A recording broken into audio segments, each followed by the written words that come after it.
inside I give thanks and the highest praise. Ground myself to my earth, connect out the space. Well, hello there. Welcome, welcome, welcome. I do hope my audio is working. Let me see. Looks like it is. It's Halloween. It's Halloween. And if I do this, my eyes kind of wander off. Crazy, huh?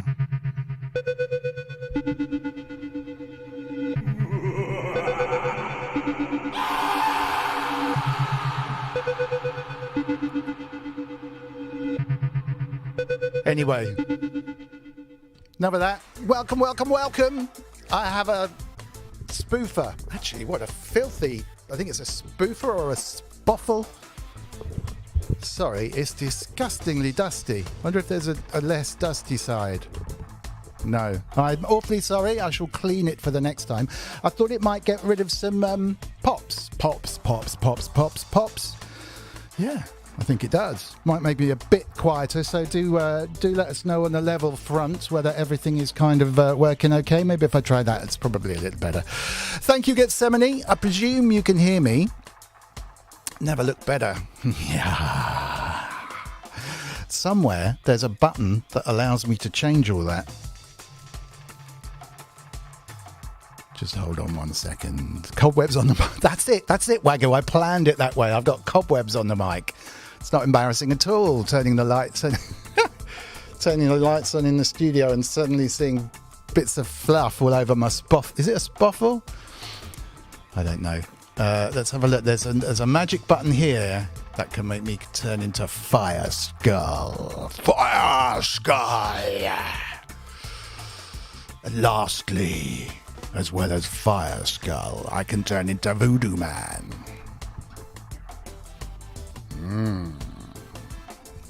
I only have a couple of sound effects though.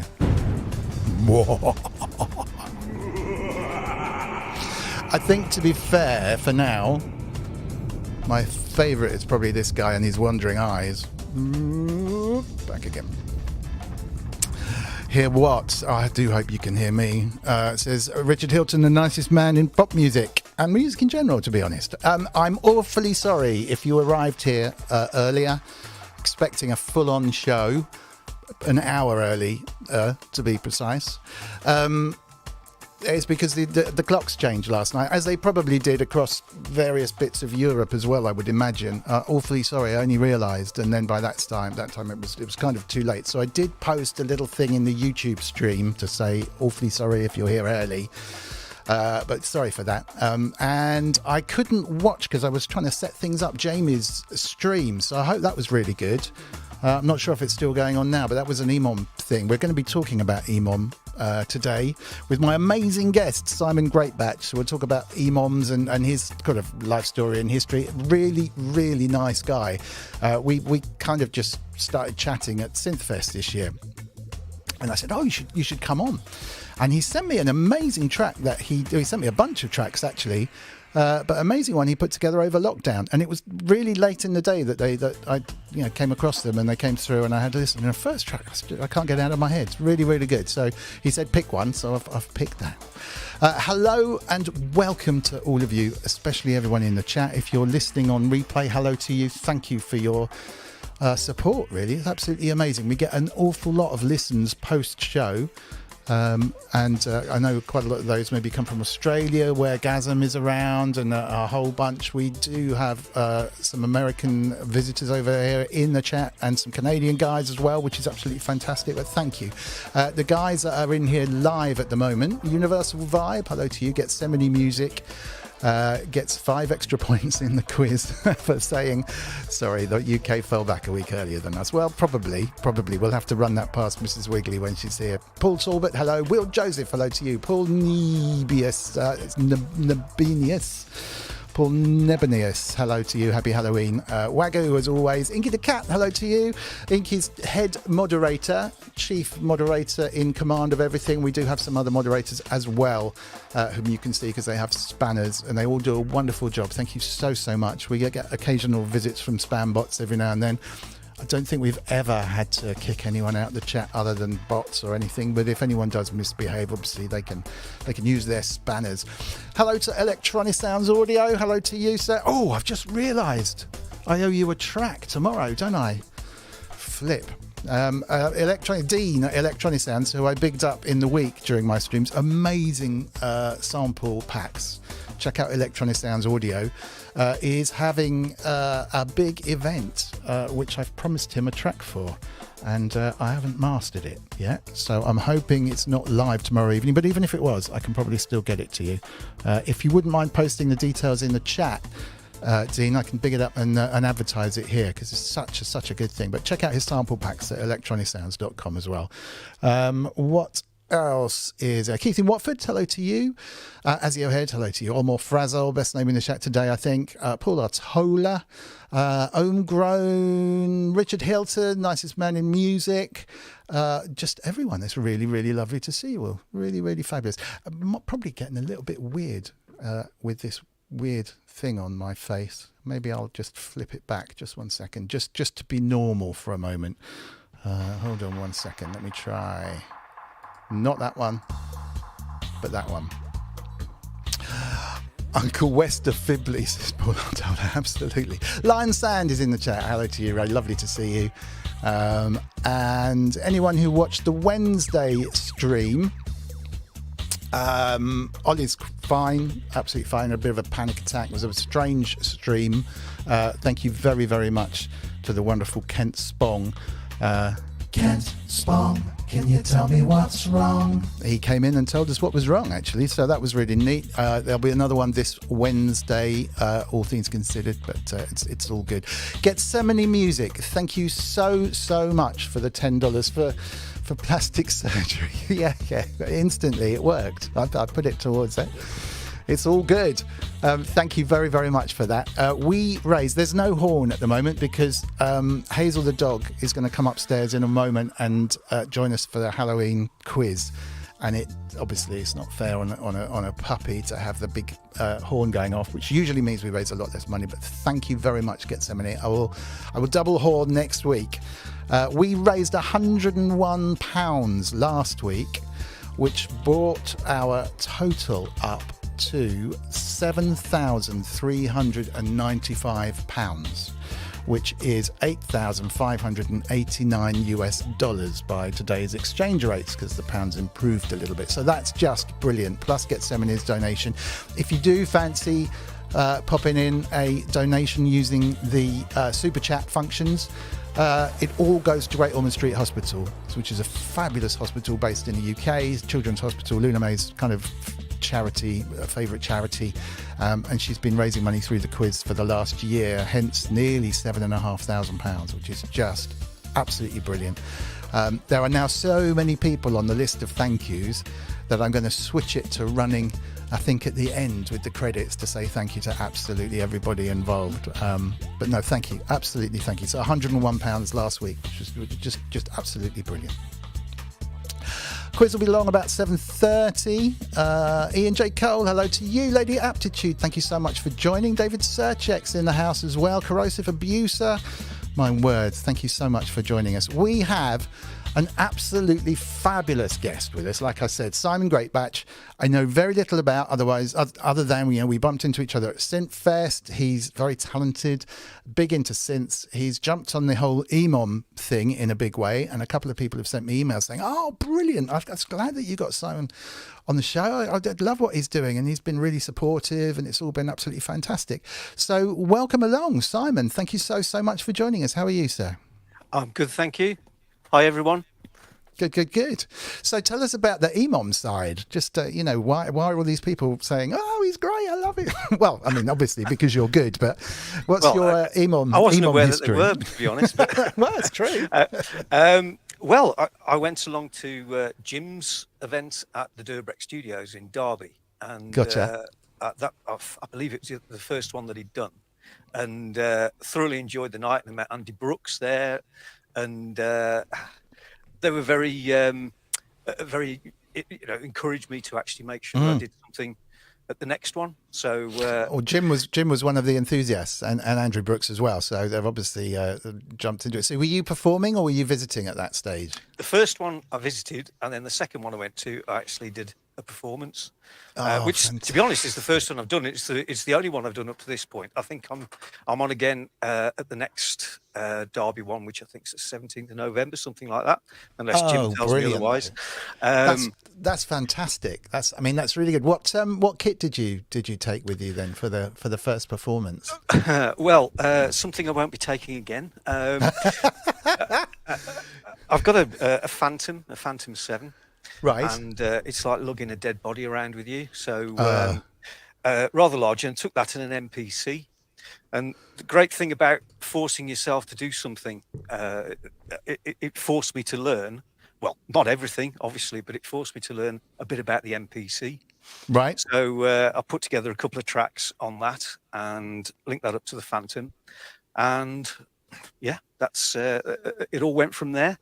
So, but it really has opened my eyes as to what, is possible on the MPC. Doesn't it, Jess? Absolutely brilliant piece of kit. We've been having MPC lessons with Inky. Yeah, I've been watching them. Did you catch them? Yeah. No, and I was like, okay, this is actually, I mean, not that I thought it wasn't very good. I knew it was, but I always found the workflow a little bit hard to get my head around. And it sounds silly, but the difference between tracks and patterns and stuff, couldn't quite understand it.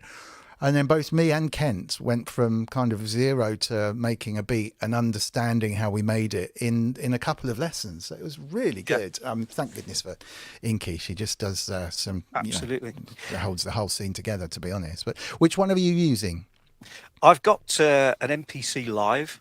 It's actually one of my musical projects. It's a partner in that. It's his, but he never uses it. So I've got it on permanent loan. So brilliant. What's not to like?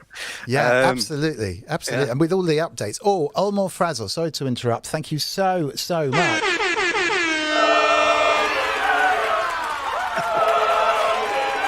What a lovely Halloween present. Thank you so much for that, Ulmore Fraser. Also the best name. Some crazy clowns shall boo the kids to cure them. I don't know if I've got... Actually, some people are scared of clowns, aren't they? Have I got a clown? No, not really a very good clown. Let me flip over to that. In your honour, Ulmore Frazzle, let's see if I can flip this on. There you go. Kind of clowning. Don't know. Ooh. Weird. Thank you very, very much for that. So we're probably already smashed the £7,500, almost smashed £7,500, which is just astonishing. It's absolutely brilliant. I'll tell you, the community. I mean, I know you've seen it with the EMOM, but the community surrounding this and the EMOMs and YouTube synth and stuff is insanely brilliant, isn't it? So supportive. Absolutely, yeah, absolutely. I'm sort of a late arrival to it, I think, but yeah, just even the short time I've been conversing with people, you make some good friends, and it's great. Yeah, it's such a positive environment, and I mean, you can get constructive criticism, which is absolutely fine. You don't get like, oh, that's rubbish, or kind of.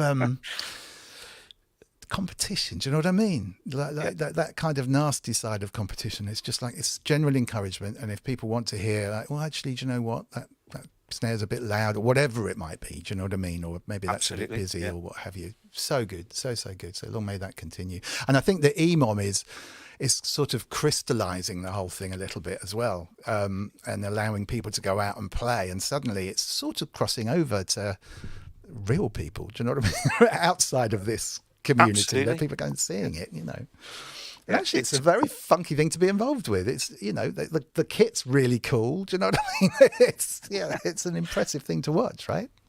Yeah, well, I've been to the Derby one, and the PA system there is absolutely awesome. And I also went to the Stoke one, and actually Jim was playing there, and Dave Walker, another EMOM regular, and the Stoke evening. That was Jamie's one, wasn't it? The Geosynth, was that Jamie's one? I think. No, that's Blackpool. Sorry, yeah. Which I haven't managed to get to that one yet, but I did go to the Stoke one, and that's in a really dingy little place, well, in Stoke-on-Trent, and but it's an absolutely brilliant vibe there. Some of the acts that were on there, well, all of them were stunning. So it's one of these things where I think you're going to end up travelling most of the country at some point to actually get around. Well, to Jim see. does seem to do that most of the time. Yeah, I don't know how he gets around it, but no, it's brilliant. And you're right, the PA makes a massive difference. Oh, absolutely. One of the ones I think Jamie filmed on behalf of somebody else. They also had a DJ running the segues as well. So they gave a few of the performance a little longer to set up. Yeah. And kind of said, it wasn't suddenly now let's bang on the techno, but it just kept the thing. There was no silence. Do you know what I mean? It rolled on, which was a really nice touch as well. Really nice. I thought Jamie's was brilliant as well when he actually streamed his, didn't he? He obviously worked really hard on that. And I think that's really what made, well, certainly me and a lot of other people went, actually, do you know what? This is amazing, because we haven't been to one yet. Yeah. And it was brilliant. It had the sound quality was great, the quality of the performance was great, the music was really mixed, and it also had this element of Eurovision almost, where it cut back to Jamie and he was like, oh no, so and then we're going to do this and hello in the chat and everything, and it was just like, this is a really entertaining evening. The UK one as well. Right. Yeah, exactly. Okay, well, we'll come back to that in a little while. Just in terms of your history, what kicked you off in synth? I can see a lot of nice synths dotted around behind your stuff. Were you a lot of the people that come on the stream are like, I heard a tune and I wanted to make it, or I wanted to know what made that noise. I mean, what got you into music and synths back then? Well, when I was a little tiny boy, my grandfather had a piano, and I was obsessed with this piano. So I sort of learned to play a few tunes on that. So I've always had a sort of a penchant for keyboards. And then when I got into my teens, obviously there was lots of interesting music coming out, and I've always been a big Bowie fan. Fab. And Low, I think, was the first album that really got me into electronic music. And then I joined a band which, well, we thought we were Japan, but we really weren't anything like Japan. Really, really poor imitation of. But I bought I had a paper round, that was it. And I saved enough money to buy a JEN SX1000 out of my mother's case catalogue. Nice. Well, yeah, it was. I mean, looking back, I wish I'd never sold it. But it was the most basic thing I could get at the time. And then from then on, it just went, from I'm still here, addicted to buying gear, gas syndrome. But so it all went from there, really. Well, welcome to people popping over from the Geo stream. I'm assuming it's still kind of going on, but that's okay. There's room for two people. I can't really stop a live EMOM event, so welcome to pop over. Do have two windows open. Check what's going on. Why not? Keep it all going. I have a marvellous guest, Simon Greatbatch, and I know Andy Books has just popped in and said how cool you are, so that's kind of good. I wanted to be in Japan back then as well. That was quite interesting. And I think everyone wanted to be in Japan, didn't they? Yeah, exactly. Richard, it's quite interesting with Richard Barbieri, the keyboard player, now huge, going around the world with what's his face? What's the name of the band? Porcupine Tree. Porcupine Tree. Porcupine Tree. Yeah. So he's like the most successful of all of them, which is actually quite entertaining. Oh, Andrew Brooks, thank you so much.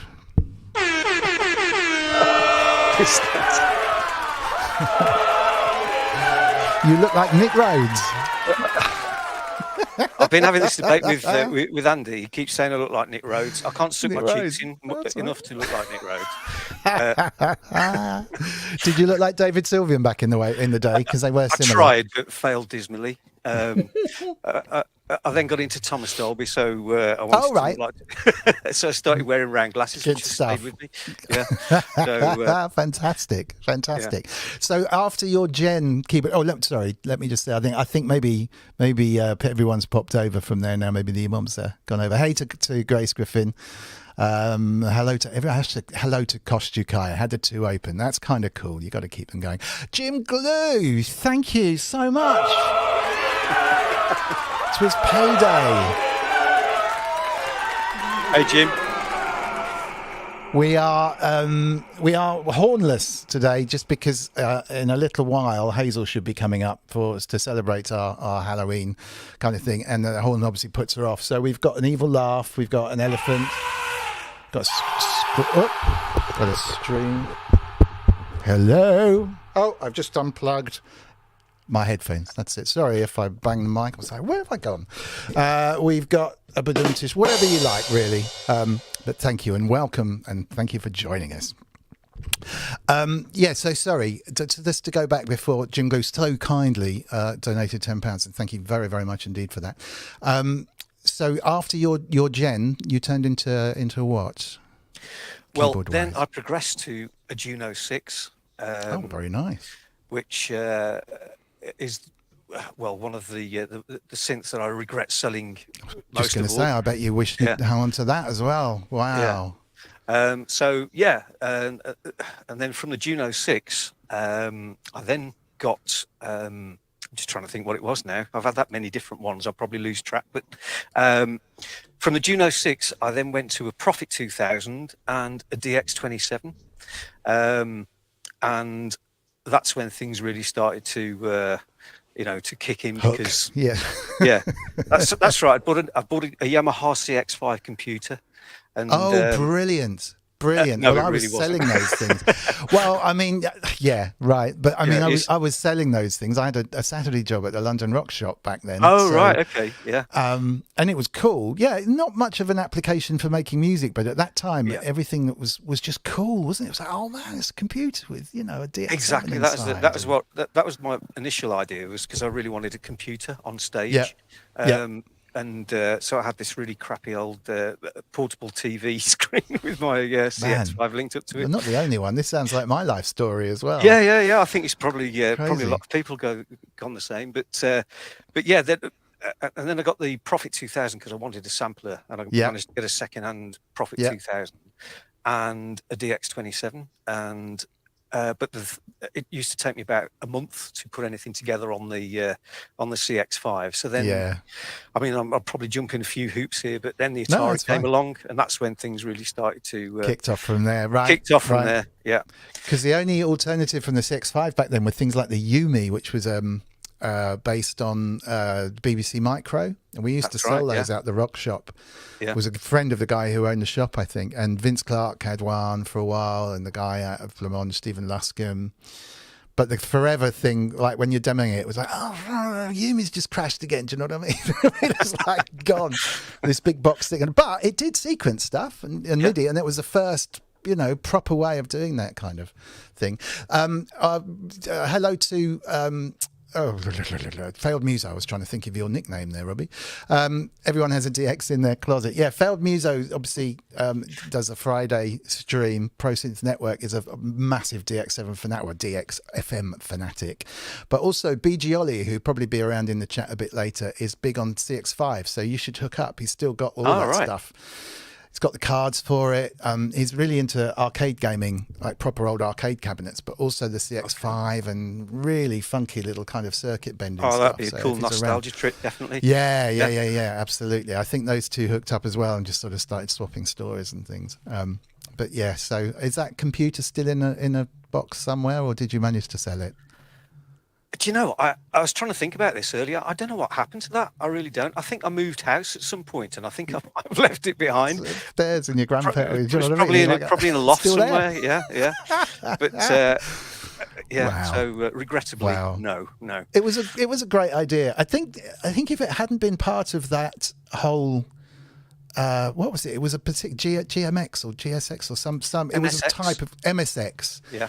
That's probably killed it more than the idea of the computer. If they'd released a proper computer that wasn't tied into the MSX kind of brand, because the MSX was a new standard, then it just turned out not to be very good. But lots of people manufactured very briefly MSX computers, of which that one was one. But that's right. I think if I'd have bought the real, I believe there was I think it's a 4-track real-time sequencer. Application that you could have, because everything was on cartridges, but I had the one that you had to enter in everything note by note, so that was pretty soul destroying, to be fair. But yeah, he's still got one. He's still got his CX5M in storage. Wow, brilliant. I think you need to make it. I know you got no time, Failed Muso, but you need to make an album with all of this stuff that's just dotted around your house and garage. It's got to be done. DX, just everything FM. DX, that's the name. Yeah, exactly. That's the name of the album. Fantastic. So you got Profit 2000. Yeah. What are you running now? Before, we will jump back to this after the quiz, but what can I see in the background at the moment? Right. Well, I've got a Modi X, Nice.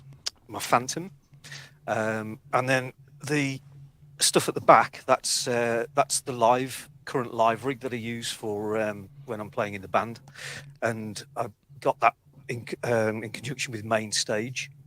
Oh, brilliant. Okay. So that's been that's the sort of stable live set thing that I use in the band, and then in front here I've got my MPC, an old Emu controller keyboard, Nice. and actually at Synthfest I bought one of the Behringer K2s.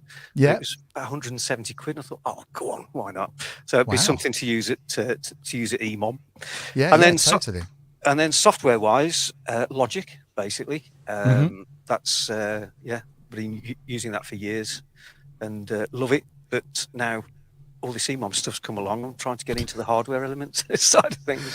So, It's I started off thinking, I'll take the modular, and that emerged, and it's like this just isn't going to work. Do you know what I mean? It's like I had bits of modular around. Oh, this is great. I get a big yellow case. I turn it, and then you think it's going to take me the setup time, the whole gig time to tune stuff, and then okay, and then you see someone pop up with like a pocket operator and do something really cool, or and I'm thinking, no, that's just too much here.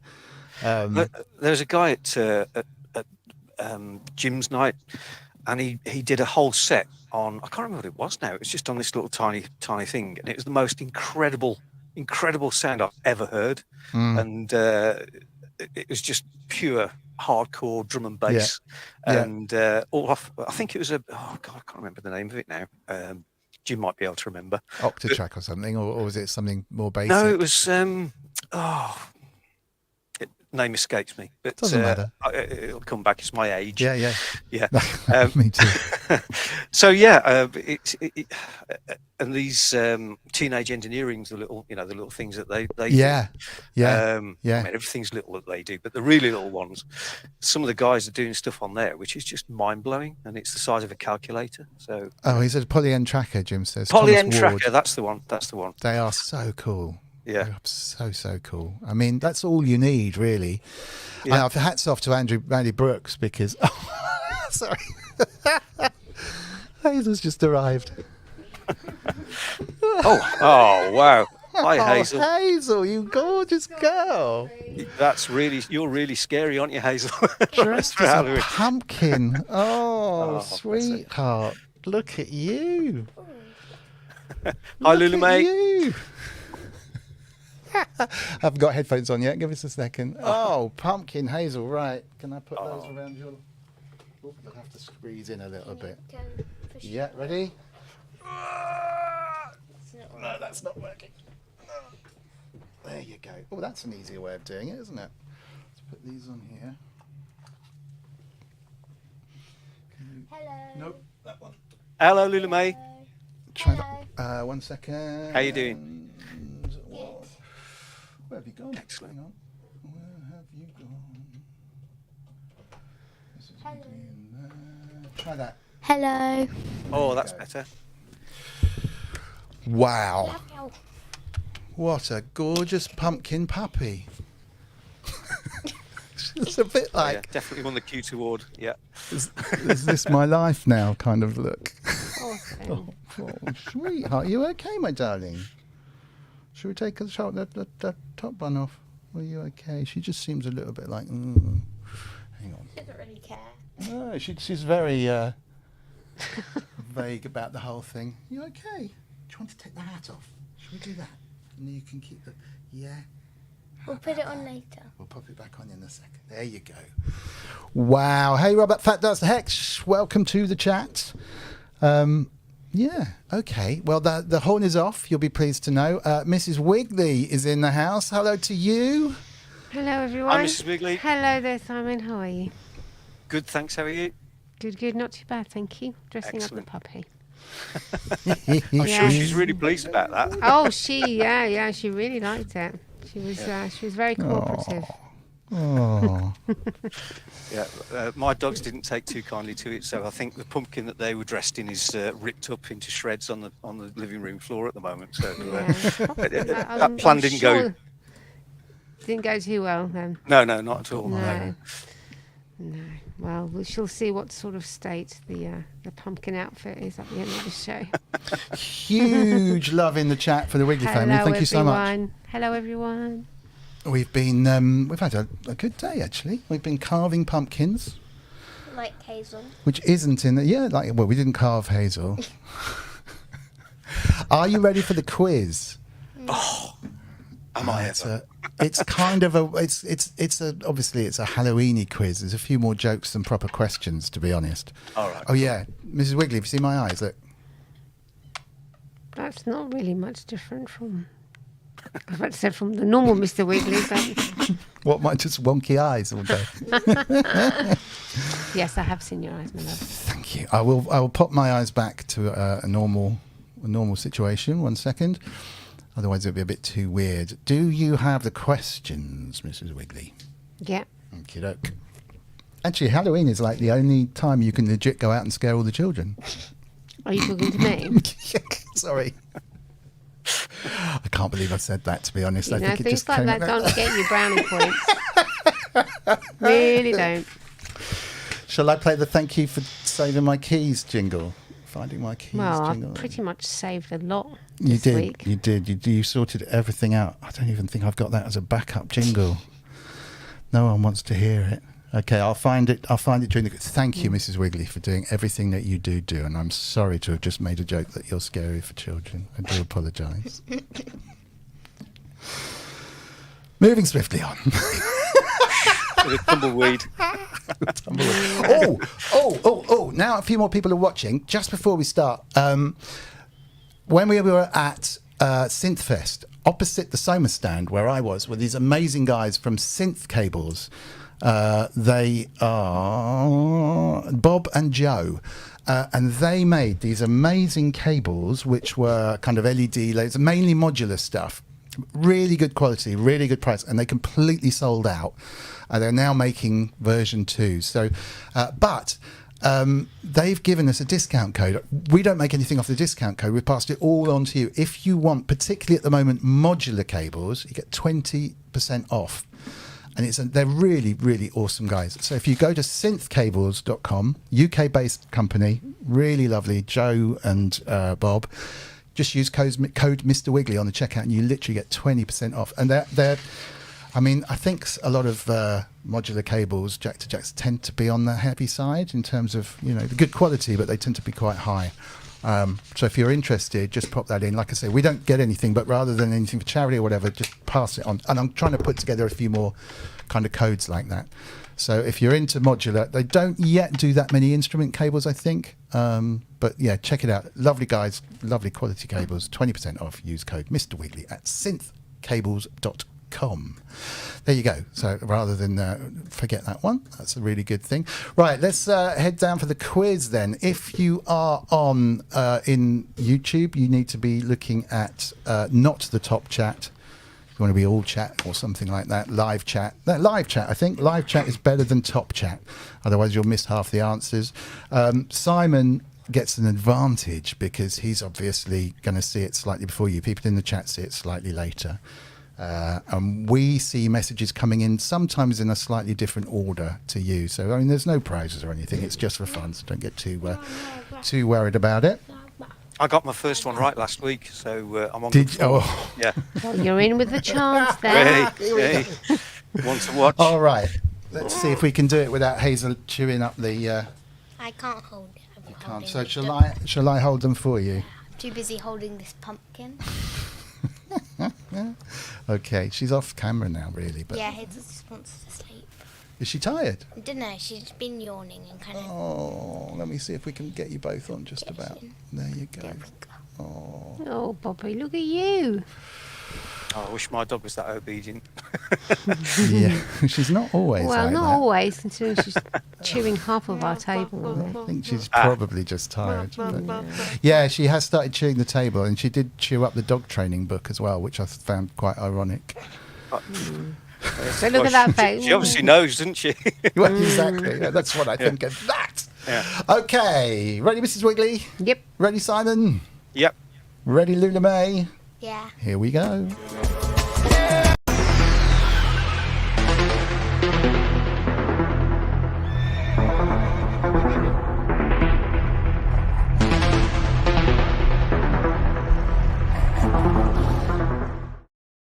What am I going to be for Halloween?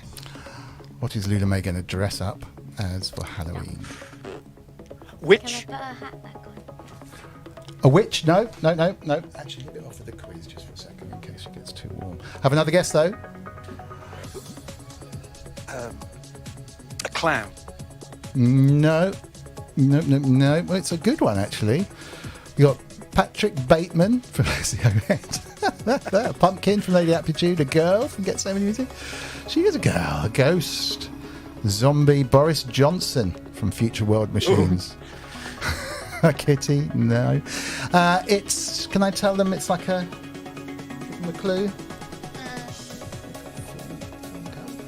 Yeah. Can you do it on me? You said. It's a character from a film and a book. The book came first. The filter's on me over there. Oh, yes.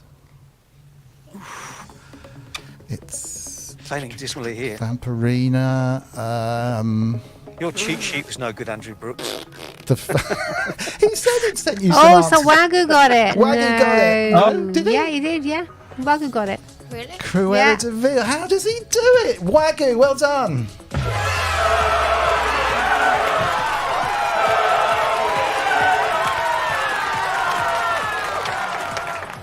I don't know how he does it. I was about to say the film involves dogs, doesn't it? It involves dogs. Doesn't it involve dogs? It involves dogs. Yeah, Wagyu got it. A point to Wagyu. Well done, everybody. Well done, everybody. Electronic Sound says Cruella, but that was a bit late. Need photos. He would have had them, but she hasn't dressed up as them yet. Next week, we will have the Cruella photos. Well, she's got her little tongue out. Is she thirsty? We can give her some water. Is she thirsty? She's been panting. Hang on. Give her water. She can have some water. Hold on. Just talk amongst yourselves. We can cut this bit out in a minute. Don't spill it on your desk.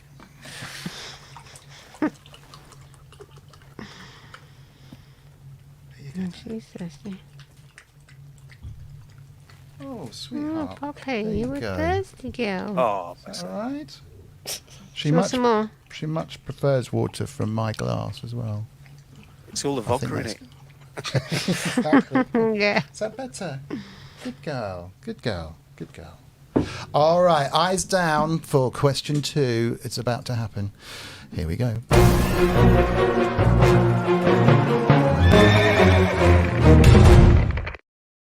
Where do ghosts go on holiday? Where do ghosts go on holiday?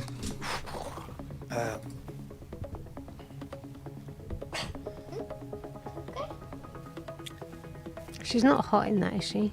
There's a Take few it off. comments that. She's not hot. Yeah, no, let's take it off. No. Because it should be a bit warm. So I don't want everyone to think she's getting too hot. Drawn a complete blank on this one. There you go. Thank you, chat. Could be a bit warm under there, especially, and there are lights here as well. So, although I have to be fair, they're cold lights.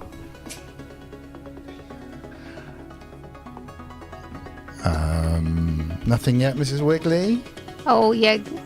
Get some money Oh, music. get 70 music, yes.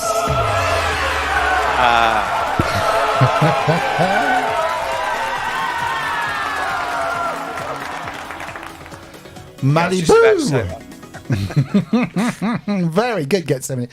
Get 70 needs an extra 5 points anyway, apparently, because he kindly told everyone that got here an hour early that I'd messed up the time zone. So he decided Oh, that he would really? get 5 points. I said I'd have to check with you first Oh, because of it was because it was up to you. But he did say he needed 5 extra points. Thought that might be a bit excessive. Think about Might be a bit excessive.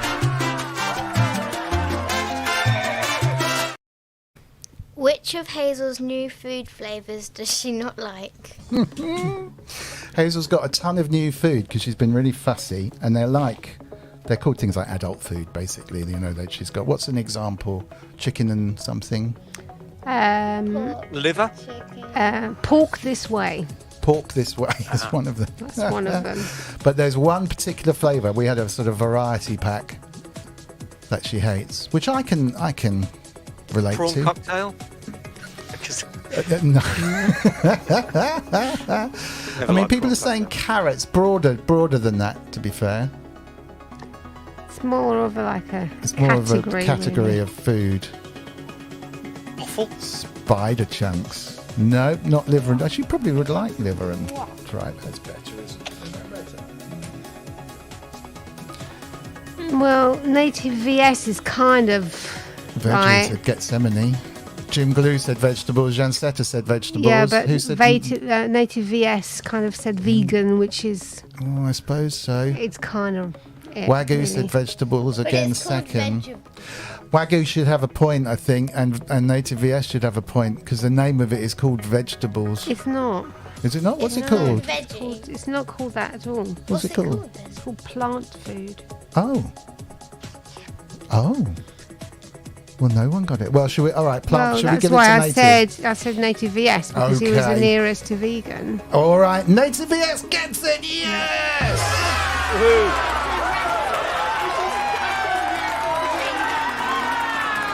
Well done. Good work, Native VS. Certain lack of points with Simon. Yeah, it's depressing, isn't it? I'm just interested to know what kind of answers Andrew sent you.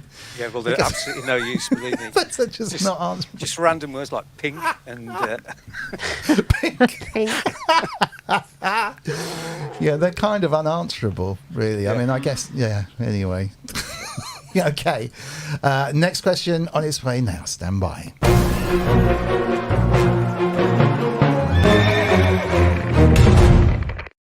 What's a ghost's favourite pudding? What's the goulash. ghost? Oh, that's not a pudding, is it?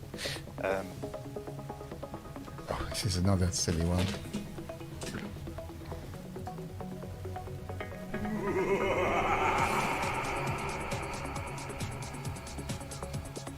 Yeah, Future World Machines is saying they make vegan dog food. I would imagine they do. Mm-hmm. I mean, they basically do, but it's not for Hazel. But yeah, no, Hazel's got no interest in that whatsoever. Tapio. Oh, Wagyu's got it. Wagyu's got Oh it. no, one before who got it? Homegrown. Yeah, Homegrown. Just in before Wagyu. Well done. Of course.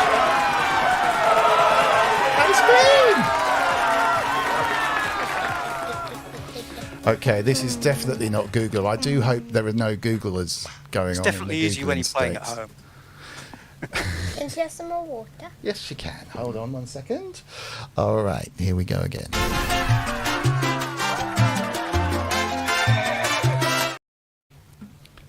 What is my favourite treat when I go trick-or-treating?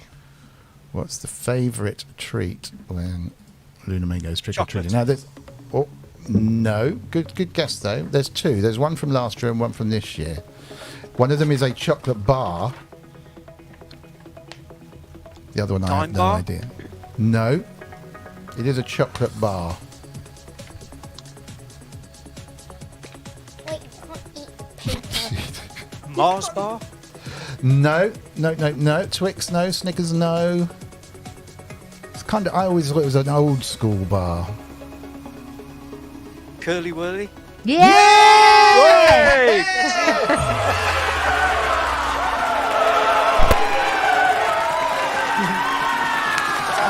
Whoa! I've redeemed myself. Fabulous. Well done.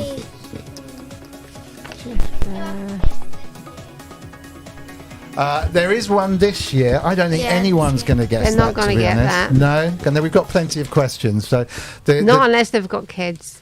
I wouldn't. I've got kids, and I wouldn't have got that. It's called a drumstick. It's basically like a lolly which has vanilla on one side and strawberry on the other. We used to Like a have half drumsticks and when we half. were kids. Did you? Yeah, absolutely. They're brilliant. Yeah. Oh. Mm. Yeah. Oh, there you go. Down with the kids, you see. Well, So- do you get Yeah. another point? Is that worth another point, Mrs. Wiggly? Yeah. Yeah. He would have got it. I'm in a good mood. Excellent. This is what we like.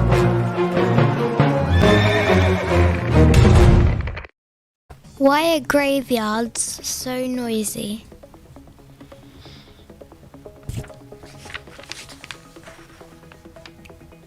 Are you laying down on my lap?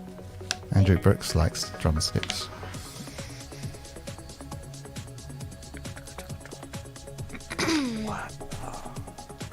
Why are graveyards so noisy?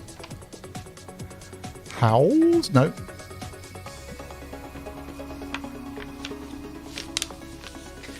Well,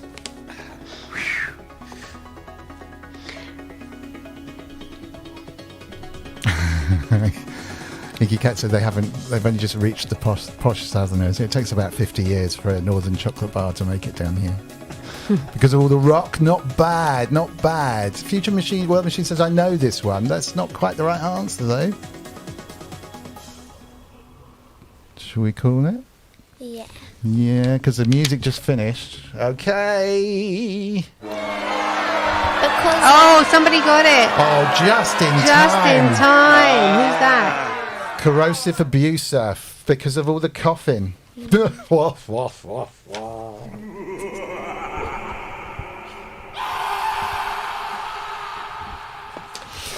They don't write them like they used to, do they? that's the way you tell them. what do you mean? Okay, there's 2 more questions. Shall we just do the scariest thing living?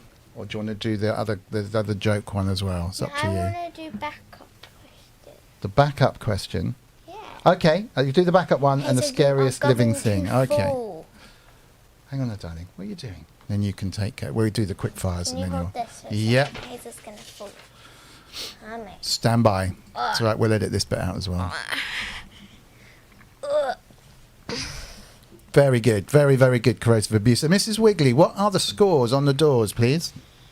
Right, so we've got Simon with 2 points. He's in the lead, and then we have Wagu's got 1.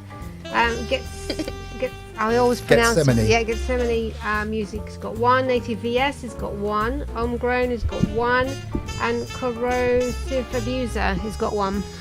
My word. So it's gone So from Simon's got 2. way behind, and Simon's now in the lead. Yeah. Oh, fabulous. Amazing. This Absolutely is a big fabulous. Guys. bucket list if I beat Wagyu. Yeah. Well, Hazel, don't eat the microphone. Don't, please. No, don't eat the No. microphone. People have got to speak into that. You terror. Okay, so there's 2 more questions to go. Ready? Whoops. Not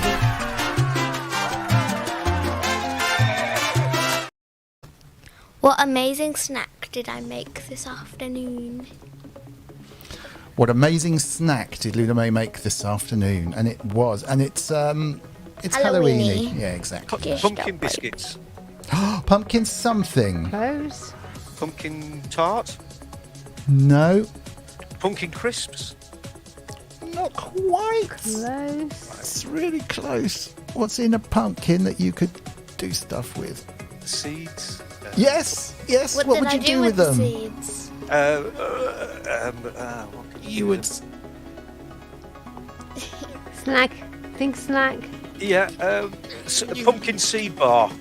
Oh, pumpkin flapjack. No, that's way too complicated. Toasted wow. seeds, says Great. Roasted, says Azio Head, just in time as well. Yeah. Sorry, who got that? I didn't get it. Azio Head, was Azio it? Head, just before Grace. Well done. Sorry, Grace, you were very, very... Oh, look at Jim Glue with his cordon bleu, 3 Michelin stars, salted pumpkin seeds. We did add salt. We to did them. actually, yeah. with a delicate pumpkin foam. Sorry, it's only some, I know, but it had to be salted pumpkin seeds. Oh, Jim Glue is the most amazing chef, as well as being constantly on tour now around the world's EMOM. He makes the best food, and he posts pictures of it. Richard Hilton, stop everything. Richard Hilton says he said that, and if Richard Hilton says that, he definitely gets oh, did he? my, Okay, Richard, I shall give you a point as won't well. even question Rich Hilton. No. Rich Hilton, Rich Hilton, Rich Hilton, Rich Hilton. Hilton. All right, the last question. So all hanging on this one. What Oh, are the- hang on a second. I think Grace was very close to Asiohead as well. Grace Yeah, was but second in after Asiohead, Yeah. I think. I'll give Yeah. everyone a point. I think I'm going to give Grace a No. point. I said Grace won, and then I noticed ACO just Yeah, before. I'm She going to probably give saw it. Grace a point. Oh, Yeah. Jim Glue said pumpkin seeds toasted Did you? way above that, above Yeah, Jen but we didn't SX1000. toast them, we roasted them. Roast and toast, actually, and Jim would know the Kinda difference. know. Okay, Jim will get a point as well. Oh, full of points today. Told you I'm in a good mood. On more Frazzles, worth a point, he said Hazel's got gas. No, she actually hasn't. She doesn't. Not with her diet at the moment. She That's doesn't. not right. That's not right. Of course you have. Oh, no, that's true. All right, so everything to play for.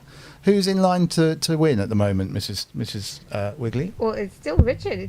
Sorry, it's still Simon. He's got 2 points. Everybody else has got 1. So they could still come first equal. Who's on 1 at the moment?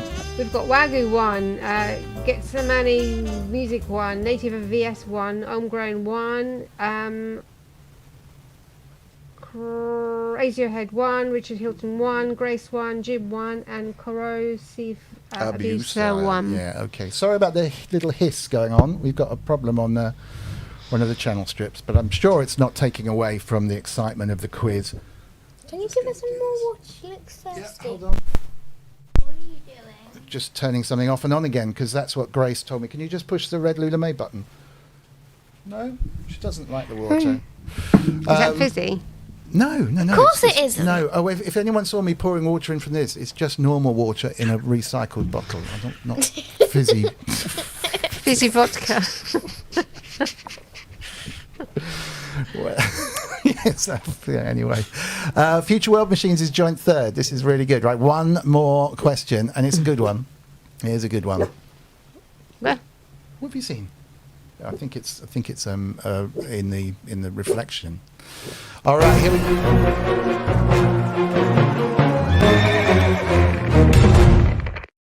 The question is. Shall I do it, or are you okay? No, I want. Oh yeah, that one. Okay, I'll do it. Well, do that again just to cue it up. Here we go.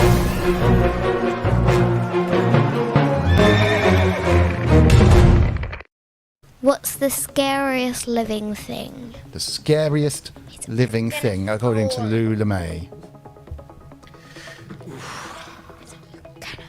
My wife's pretty scary.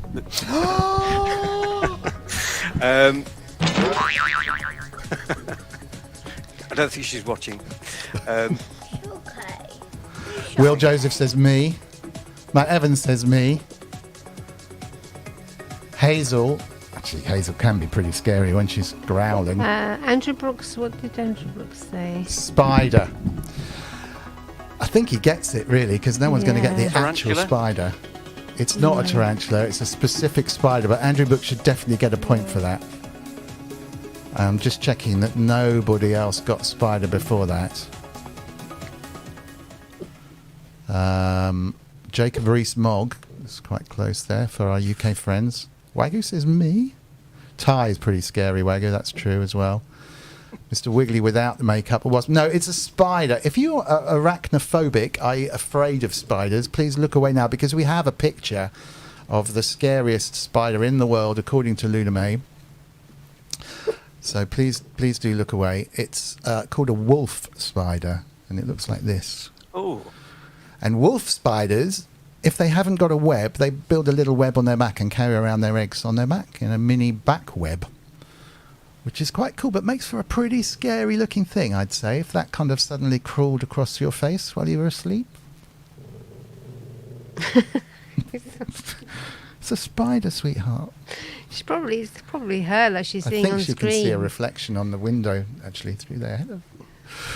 Yeah, so that's the end of the quiz. Mrs. Wiggly, final scores, please. Right, so we have, the winner is, let's do, Wagyu's got 1 point, Getsamani Music's got 1, Native VS 1, Homegrown 1, Asiohead 1, Richard Hilton 1, Grace Griffin's got 1, Jim's got 1, and Andrew Brooks got 1, and Corrosive Abuser's got 1, which means the winner is Simon with 2 points. Simon is the winner. What can I say? There you go. Slightly contentious, but I'm not complaining. No. There you go. Man, that's amazing. Which The winner leaves of us... Stream 67. goes down in history. Great. Mrs. Wiggly spends ages. We've got a wooden board downstairs, and she chisels in the name after every show. Oh wow! I'm really am gobsmacked. So yeah. Excellent. Andrew Brooks is taking full credit though for giving you the answers. Loads of congratulations in the chat, which is wonderful. Right, well, all that's left is the quick fire. And a couple of big questions. You ready for the quick fire round? This is just, and the logic as well. Just between you and Loullamae, there are no right answers. But it's an interesting psychological experiment. So, Okay. Bumped her head. are you ready over there, Miss Loullamae? Yeah, he was growling at something. Do you want Mummy to take her? No, she's mine. Well, yeah, she is yours. She's Maybe do you want to fine. hold She's her while just- Loullamae does it? No, it's mine. She's not. She's just obsessed, I think, because she can see a dog in the reflection of the window that looks really like her. I think that's She's pretty fine. much what's going on. She's not mine. All right, quick fire coming up.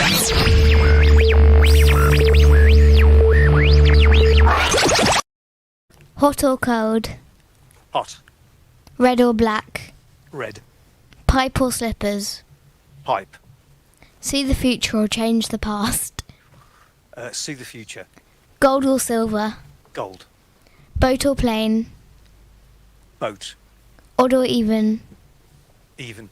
Fish or chips? Chips. Snow White or Cinderella? Ooh, Snow White. Maths or English? English.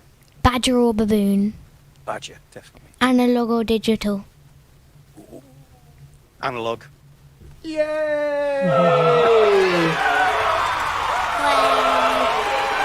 Very good work. Very, very, very good work. Okay, we've got Loullamae's logic and the big question. You ready for this? Yep.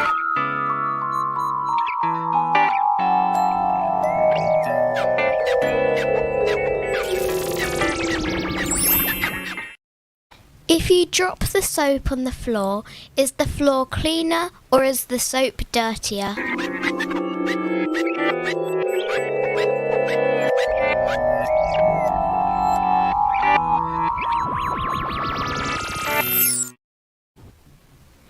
It's a good question. What do you reckon, Mrs. Wiggly? I reckon the floor is dirtier. Because you know what I like. No, you You know can't. what I'm like with cleanliness.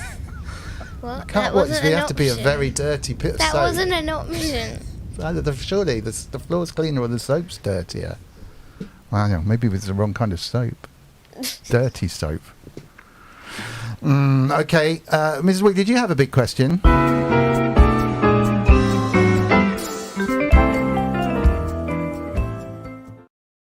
Well, I didn't, but I can see that you have. So I shall ask it, shall I? Yes, please.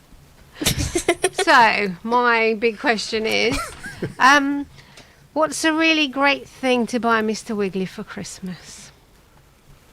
Oh, well, what synth haven't you got? Oh, yeah. I don't think that we can stick to that. Under £50. Under £50 right. is a good one. Ooh, well, I normally end up with socks, so but I wouldn't wish that on anybody. I did get a lot of socks last year. In fact, Yeah. I got a sock advent calendar last year. And I had Well, if you're going to 25 pairs of have socks. socks, that's a good way to get them, I It's suppose. a great way, yeah. Yeah, And yeah, most of them, well, they've gone now because Hazel has is partial to socks. So I think I might get that again. You put you right on the spot. I wouldn't expect you to come up with anything, but you never know. Any other? Under £50. What's the Under chat saying? £50. Let's see what the chat says. A PlayStation Network hoodie. World Peas.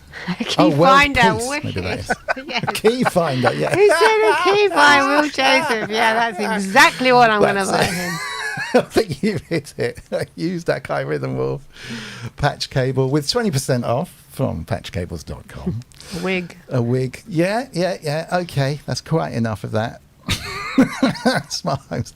I think this is good. We can go back through the chat afterwards, Mrs. Wiggly. You can get loads of ideas of bowler hats, stick it notes. Inky the Cat thinks I forget everything, which is weird because I've got a really good memory. Inky, really? Yeah. No, she must have got that wrong. No, you must have got that wrong. You must have got that wrong. No, Okay. don't forget to anything. Loullamae's big question coming up now.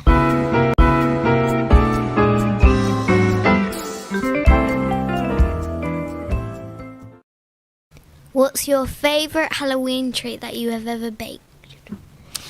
Or eaten, I guess, if you've never baked a treat. Ooh. Well, my favourite on Halloween is classic baked potato. Oh, nice. With lots and lots of butter. Yeah. That's a good one. I know. Do you baked potato, lots of butter with some tuna maybe for you? Yeah. What about you, Mrs. Wiggly? Marshmallows? What do I like Halloween? I like hot chocolate. Oh, yes. Yes. Hot chocolate. I think we can put Hazel back downstairs because she's really into being a pumpkin, isn't she? You can just tell.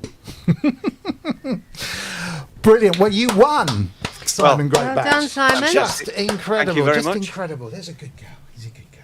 It is incredible. Okay. It really is. Such a good girl. You ready to go back downstairs and get some love? Have a bit of love? Yeah? Yeah, Okie dokie. she can go back and chew her bone. Rather that than the table. Definitely. Thank you, Mrs. Wiggly. Right, okay. Thank you, Loullamae. Night, everyone. Hot Nice dogs. chat- Yeah, chat hot to you, dogs is a good one. Simon. And Nice ginger. chatting to everybody Pussy in the butt. chat. Have a fantastic week. Wonderful Halloween tomorrow. Yeah, have a And we shall wonderful see you Halloween. next week. Yeah, absolutely. Thank you Lots very of much. trick-or-treating. Are we having a group hug Right. before you disappear? Okay, come on.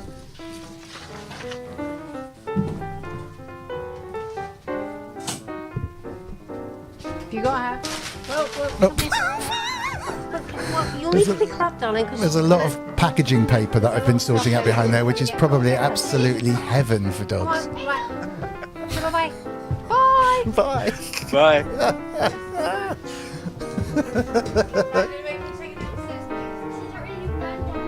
Oh, she's disappeared downstairs already. My word. Thank you so much, everybody in the chat, for that. That was really cool. Really good. Now, I'm going to play this tune that I literally heard as we were going to go on stream today. It's by K-Gun, which is yourself and your partner in crime in the band that you play with during lockdown. It's the drummer in the band. Okay. Yeah.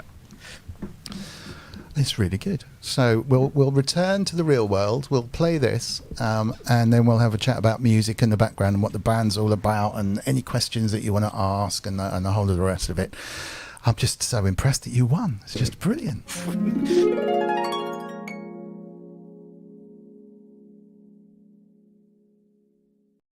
Let's get rid of that hissing noise, and let's share this screen, which is this one, and let's do that. I think this should work. Let's just make sure it's gonna happen.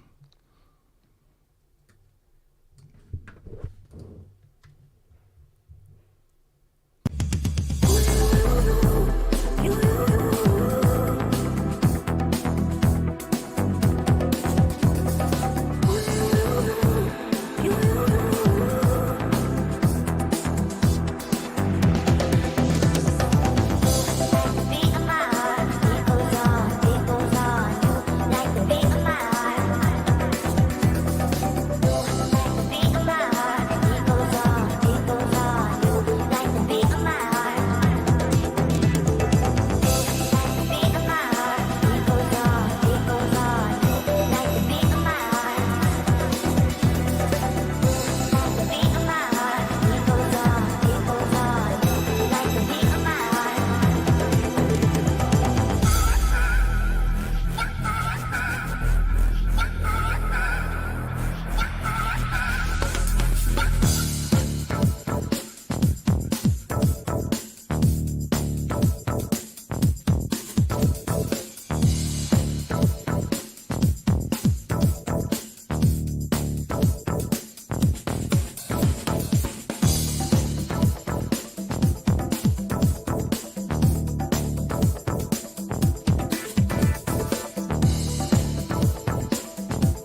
so good.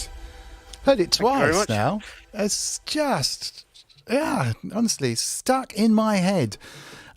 Is that your YouTube channel? Hold on a second. Johnny B, is that your partner in crime with that one? Is that his channel? Yeah, he's the drummer. We've got to be honest, we've only done 2 tracks for that project, K-Gun. I think there's a Facebook page for it. It's been a while, to be honest. But So the interesting catchy. thing with that was obviously when lockdown happened and we couldn't see each other, and John recorded some drums and some percussion and sent me the stems and then said, fill your boots. So and that's what we came up with. And he'd just come back from Japan just before lockdown, and he'd made a load of video footage when he was over there and put that video together. So it's really good fun. It's so catchy. I mean, it really is just 2 listens, and that's such a hit chorus. It's got West End Girls, Pet Shop Boys bass on it, in a lovely kind of Pet Shop Boysy kind of, Simon Stephen Hague style sound on the whole thing. Waggy's just posted a link in the chat, so there's only 318 subscribers on that. Go subscribe. Oh no, sorry, 17 subscribers on that. 318 views. If you want to hear it again, I mean, I do. It's just brilliant. It's such a catchy little riff. Little vocal sample that you've managed to use on that. Can you put it out? Is that copyrighted from somewhere, or no? Would that I think be I got releasable? that from I can't remember, but Loop Masters or something like that. Okay. It's a royalty-free sample. So obviously we got no access to vocalists throughout the lockdown. So No, exactly. Yeah. Exactly. Wow, So- absolutely brilliant. Oh, thank you very much. No, honestly, it really is. I don't think you realise quite how good that thing is. It's funny when you come back to something like that. It's like, wait a minute, that's a hit. That's a hit chorus, definitely. Maybe another section or maybe a vocal in there as well, just to add another section in there. Do you know what I mean? But Yeah, yeah. It's happening. If you can get another chorus in there as well, I love double chorus songs. Yeah. Will Joseph, one of those songs. Hang on. Where has he gone? One of those tracks you want to instantly listen to again? Yeah, absolutely. And I literally played it like just before we were about to go live, and I thought, well, okay, I'm not even going to play anything else. I very quickly flicked through the other ones that you gave me, but it was so instant. Absolutely brilliant. Up to 20 subs now. Thank you. 22. Right. Thank you, John Team Wiggly, for your support. That's absolutely fantastic. Yeah, absolutely. You've got to do something with that. Got to do something with that. It's really, really cool. Right, cheers. Yeah, brilliant. So let's bring it up to kind of modern day-ish, even though we didn't completely go over the back history. But tell me about the band that you're in. I mean, obviously, maybe we should go just before that. There's a section there, isn't there, where you've got your Junos, you're playing. And was this the first band, apart from the sort of kind of schoolboy Japan-esque stuff? Was this the first band you're in, or did you go through a whole kind of plethora of stuff? How can I condense this as much as possible? Yeah, it doesn't have to be an essay, but you know, in terms of what I'm kind of saying, what got you to here in a paragraph? Well, very much towards the back end of the 80s, bands were a thing of the past, really, as far as I was concerned. It was mainly studio stuff that I was interested in, and I managed to get a bit of TV work as well, which was really good fun. Something I wish I'd pursued a little bit more, and that was sort of early part of the 90s. I did some work on the Gladiators TV program. Nice. Which was sonically or acting wise. Yeah. Sonic, did some music for the I think it was the 1993 series. Fabulous. We did the outro music for the shows on that. And then I got married and I had kids, and everything went out the window for a few years. Right. And then, let me see, about 98-ish, I started getting back into it again. And again, mainly studio work. And then I'm jumping over loads of things here, but this is a potted history. Then in 2001, I think it was, we started a band which was going out playing house covers, but with a live band. Nice. So not very well. In fact, I don't think anybody else was doing it at the time. So we were taking what was, ostensibly electronic music, and doing it with a live band. And I've been doing that ever since. Now under the name of Housejammerz, and that keeps us busy. I mean, it's an interesting way to spend your weekends. And but then also I've got the other main project I've got is a project called Loveface, which again was born out of the lockdown period. Yeah. Where it's basically doing sort of 80s. Well, it started off doing 80s boogie demixes of classic house tunes, so making the house tunes sound like they were actually done back in the 80s, if that makes sense. Yes. That makes sense, because I was listening to some of this before the show, and I was like, God, this is interesting. What's the story behind this? Gotcha. Excellent. Okay. I might pop one on in a second just to a snatch so that we can see what you're actually talking about. So, wow. So there's just getting a cappellas and then putting our own 80s inspired sort of Paradise Garage-esque backing tracks on them. Gotcha.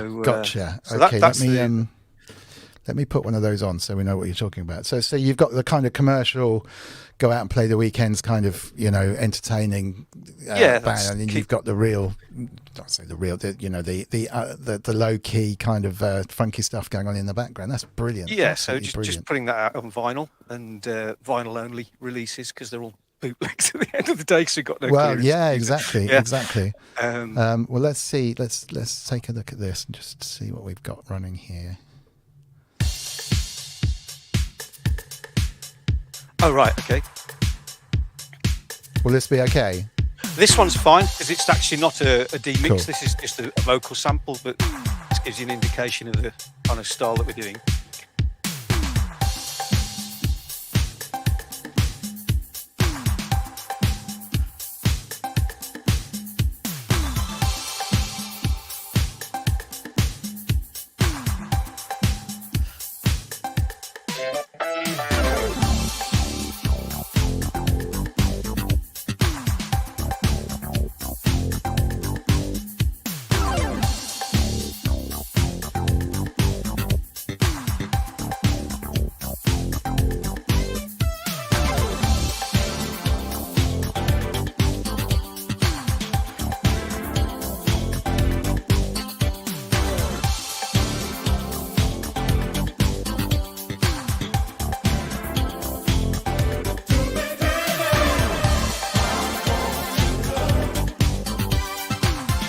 Really authentic.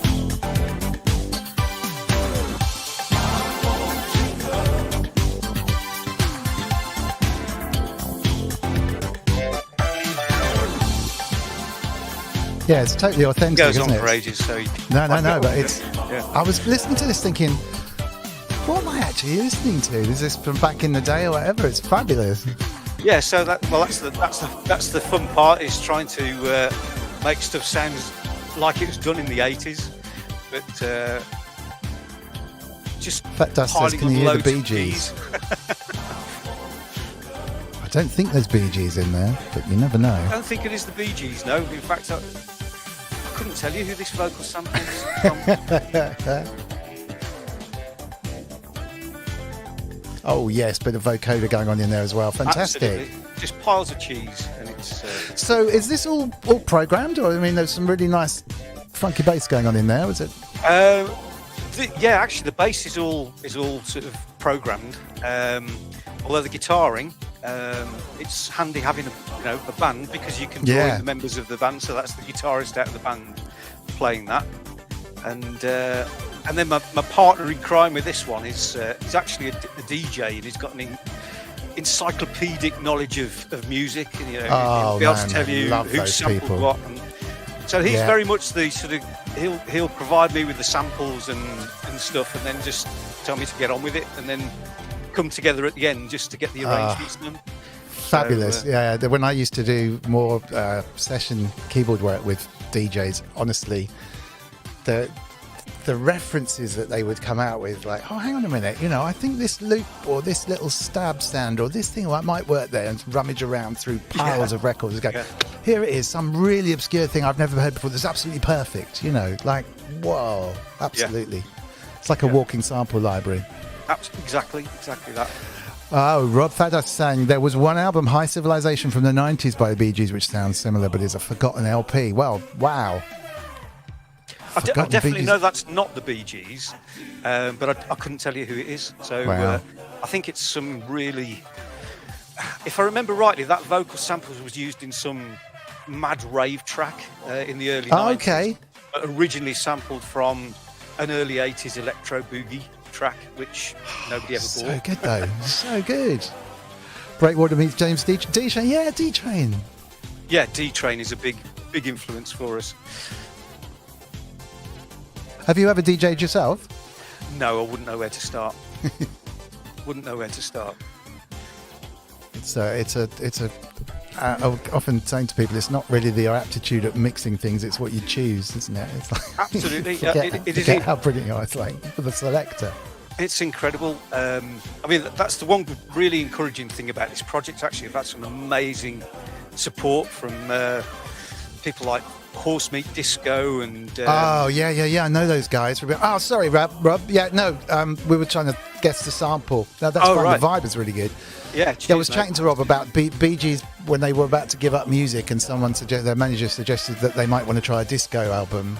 And everything else was different. But I can imagine it sounded really like this actually before they went into the disco era. So that long forgotten Bee Gees albums, pre-famous, are them kind of trying out lots and lots of different styles and then basically giving up.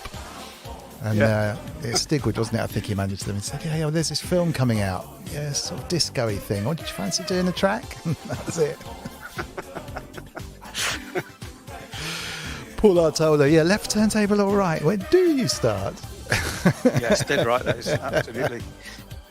Fab tune. Thank you very Thank much. you.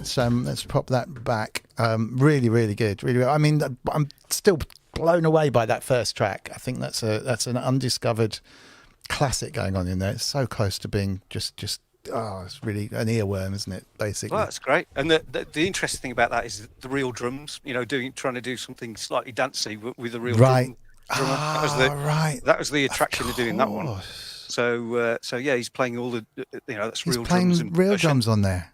Yeah, Man, yeah. I was going to say it's really well programmed. It sounds like the drummer programmed it actually, and Yeah, then I realised well, to program it like that. He Yeah, actually it's all- played it's it. all real Yeah, drums. exactly. Wow. Yeah. Wow. That's one thing about Dean Electronic Sounds with his drum samples. He's a drummer originally, and I think it makes a massive difference if you come to keyboards or you come into Yeah.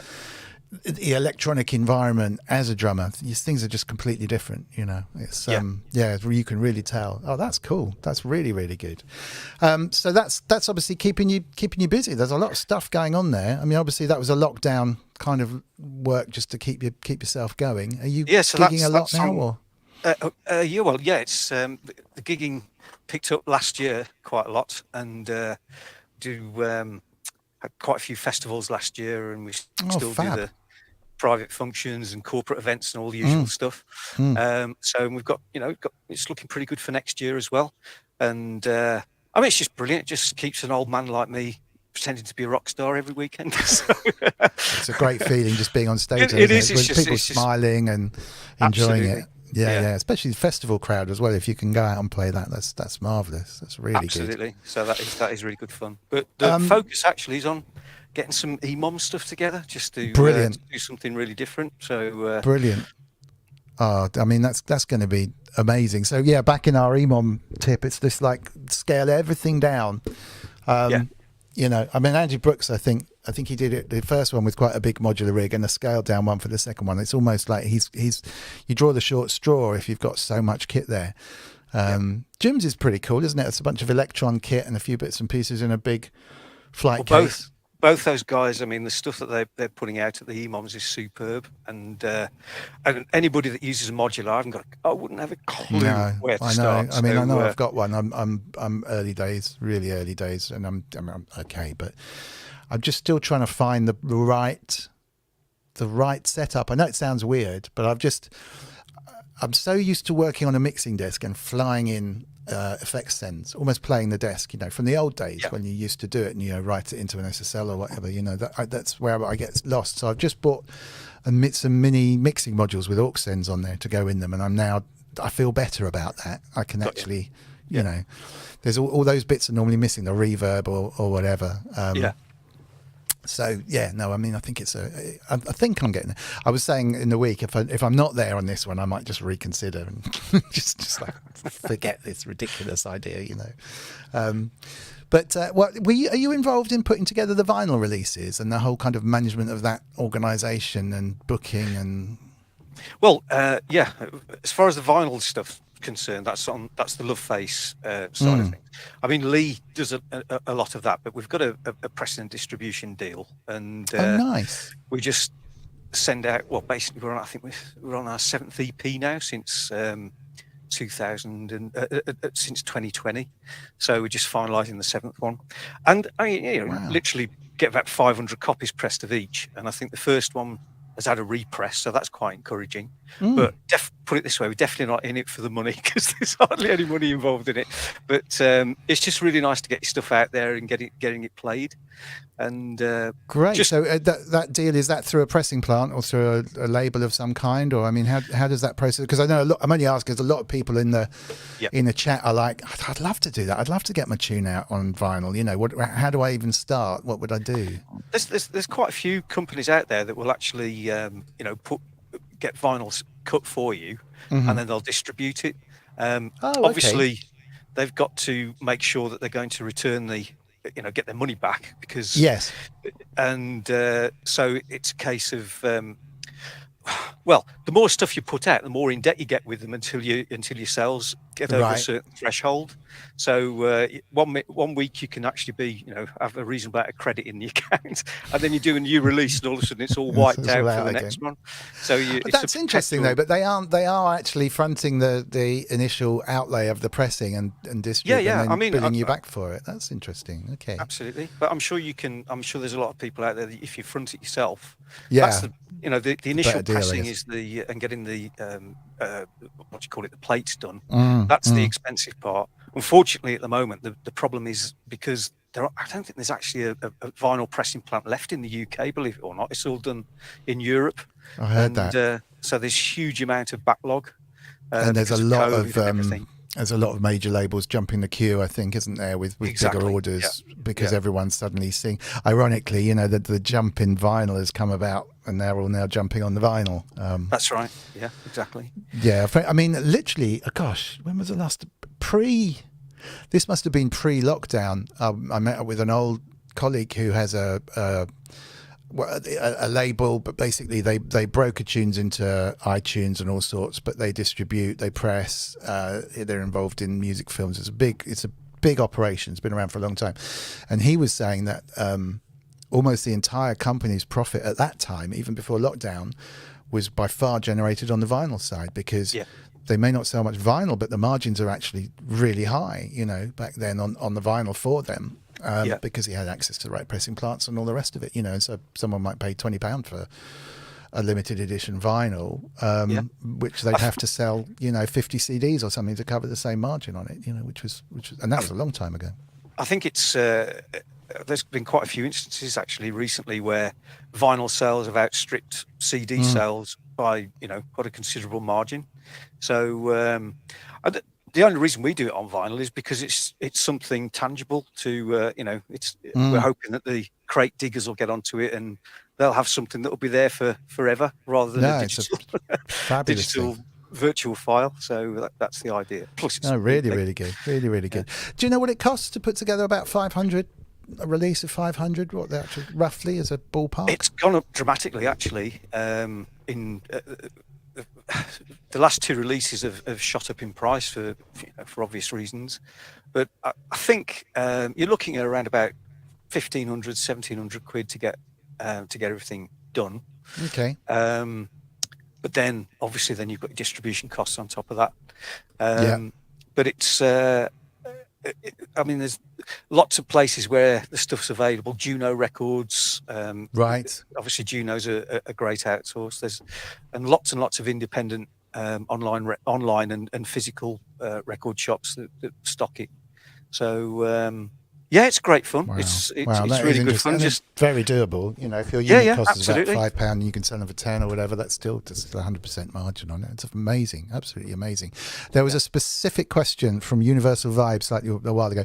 Does Simon recall a gem called a Wuff Ticket by The Key?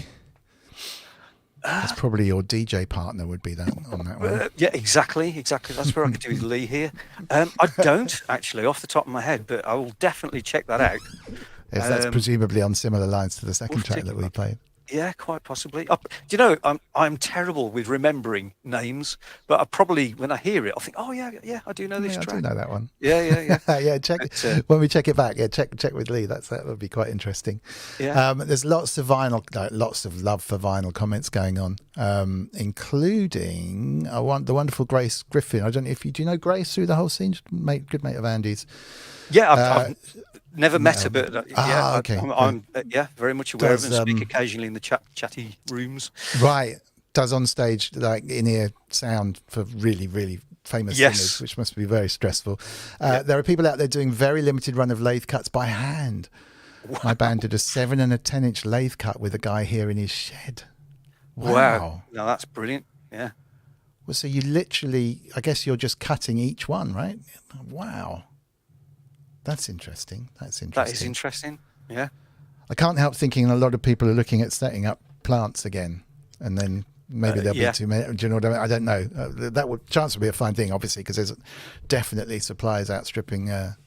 demand is outstripping supply, rather. Yeah. What else? We did. She says we did specific masters for the lathe cuts. Excellent. I guess you got to be careful as well. Any vinyl cutting.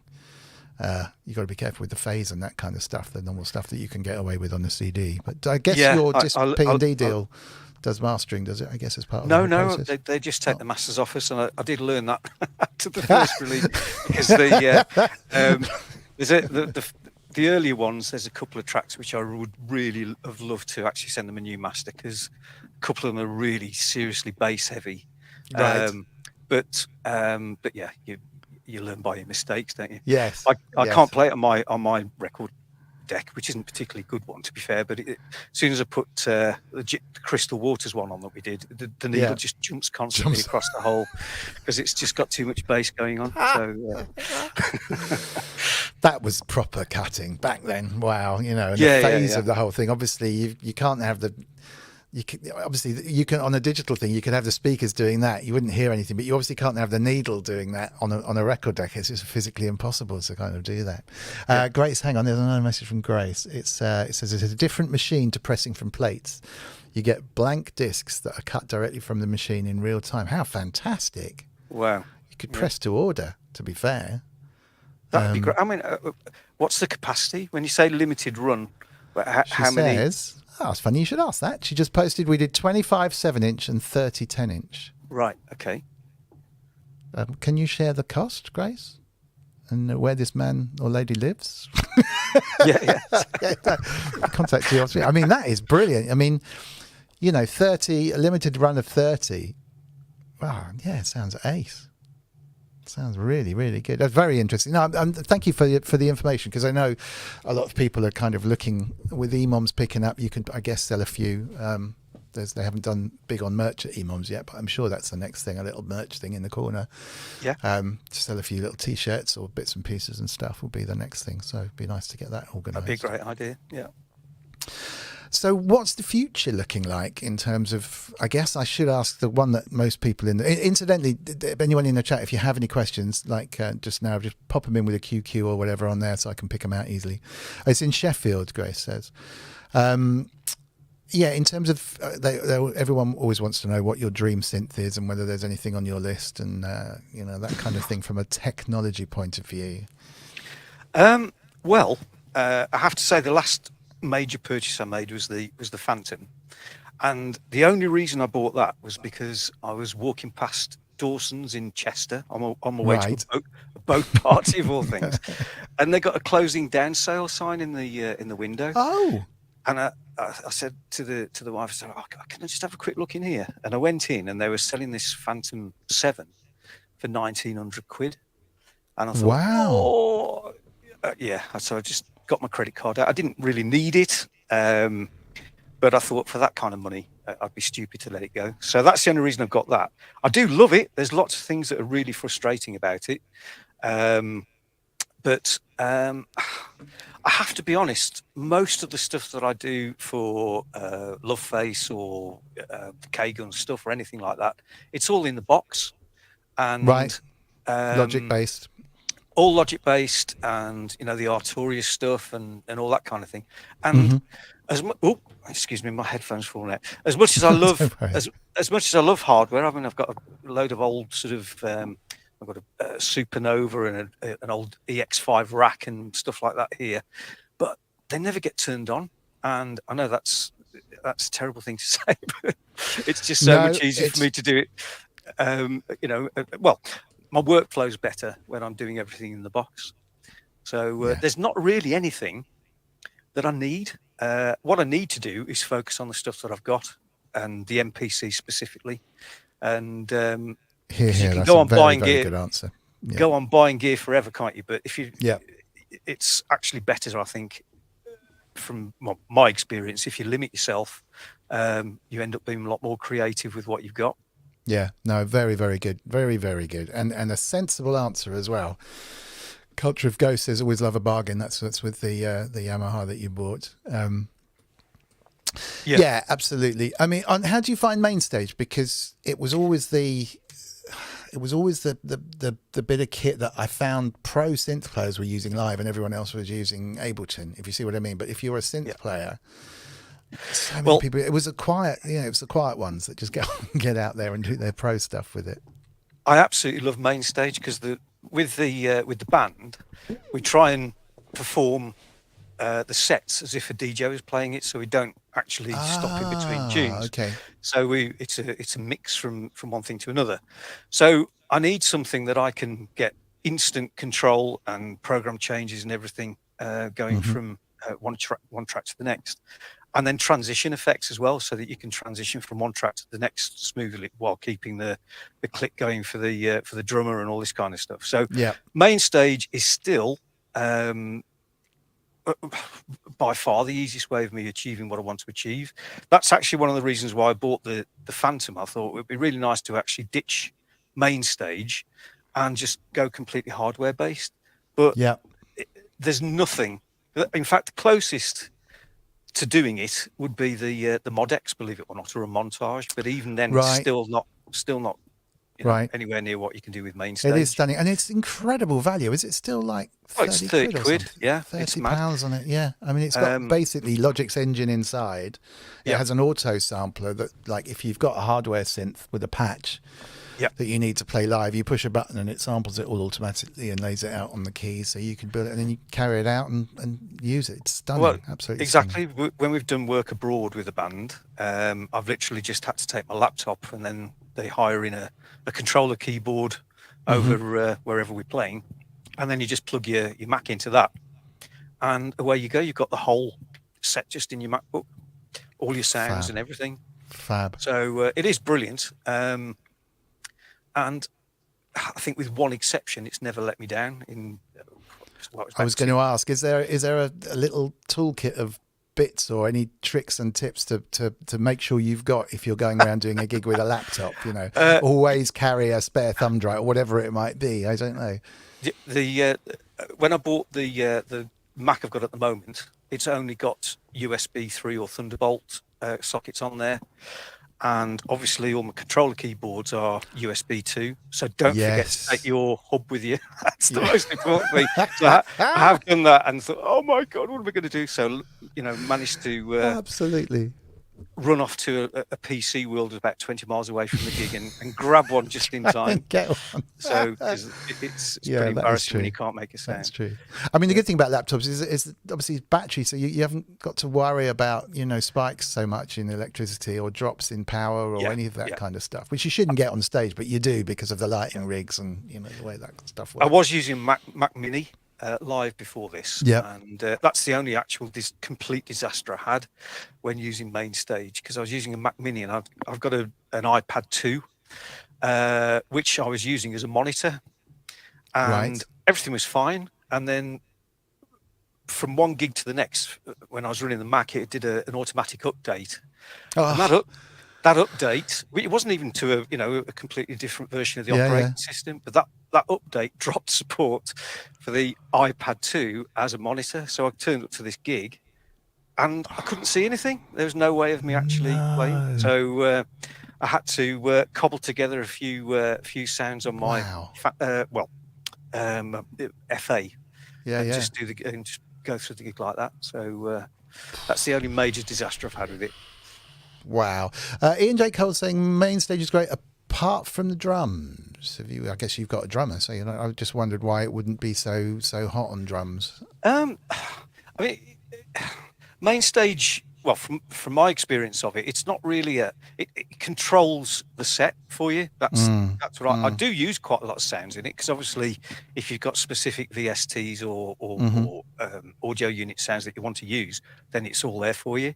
But I try as much as possible to do the bulk of the sounds on the hardware, and then just use main stage as the controlling element. Yeah, that makes sense. But you can plug in the plug in an electronic kit into it or whatever you want, and I don't know, you can get some pretty decent drum sounds, because it can be any sound you want, because it's a sampler at the end of the day. So of course, but it's definitely not a DAW of any description. There's no sequencing going on in there at all. It is literally a sound and controlling piece of software, which is why it's 30 quid as opposed to the full version of Logic. So yeah, you're right though. You're right. What a thing. So aside from learning a little bit more about the synths that you already have, any future plans or anything on the list that that you've got to look forward to coming up over the next year or two? Well, I mean, I'm hoping that we'll still carry on with putting stuff out on vinyl, and hope that somebody picks up and says, well, do you fancy doing a remix of this for us? And making a bit more of a names for ourselves on that side of things. And then as far as the band's concerned, I mean, that's just great fun. And if we keep getting booked and people want to hear us, then great.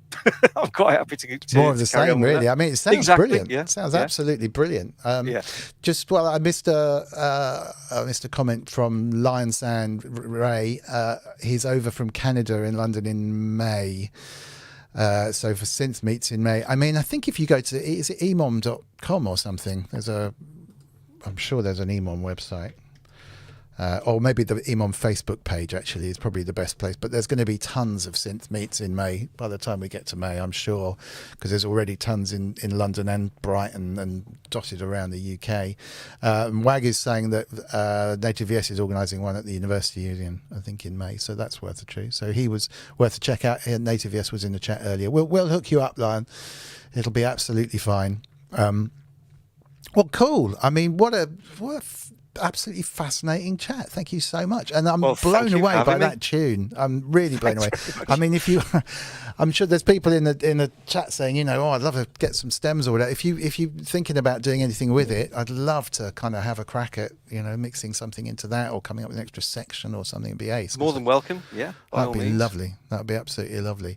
But yeah, thank you, and yeah, more power to the gigs and more vinyl. Hopefully, you can actually get some more out. But that stuff is ace, absolutely ace.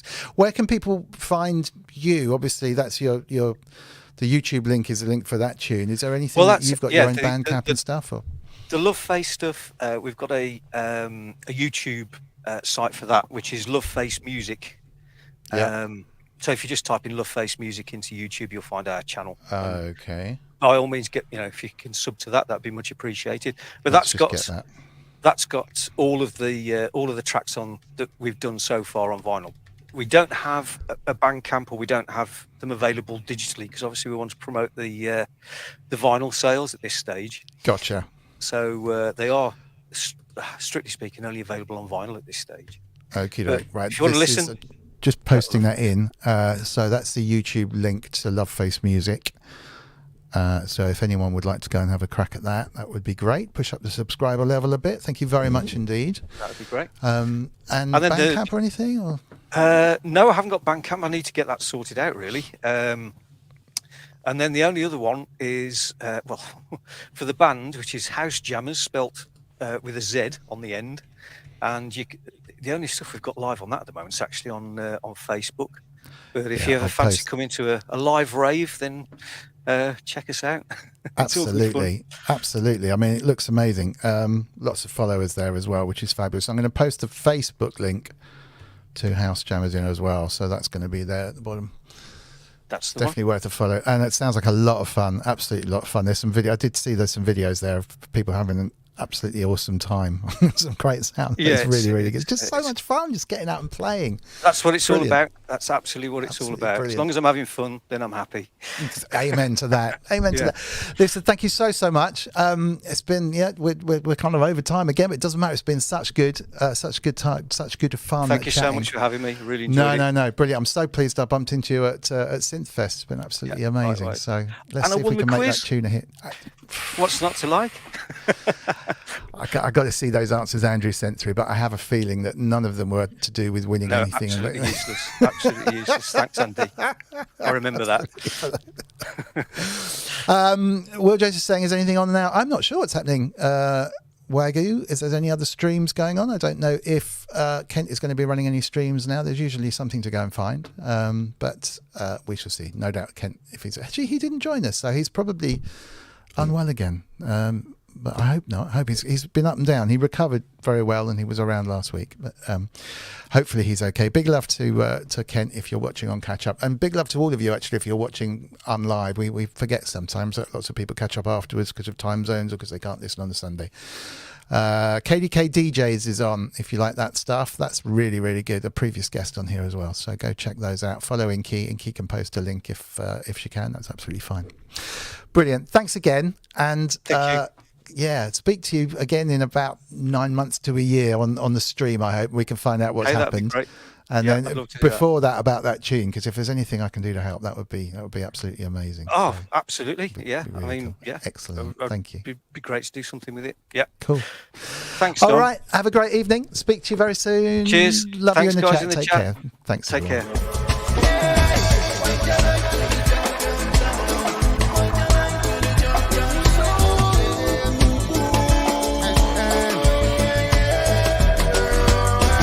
Urbanist connect so with the herb pipe. Link up the harmonized, bless the termite. But beyond obsolete blessings, a birthright. We live a life which a lot more in us are worldwide. Cosmic love energy, I go herbicide free, organically, me say worthwhile. Watch the way one of you take term points in terms of definitions and some termites. Yes, I check the eye. One side is defined by one side the other. I.e. I am an ideas man. I assign too much of the qualities of my child. Who's way back talking like there's two of me? One is a construct, one is a creativity. The supreme one, all encompassing information in and of itself, most definitely. Another life infinitely, most life infinitely. Beyond the scripture, niceness can be. Blessed be. I continually miss pick up a being as the infinity. Yes.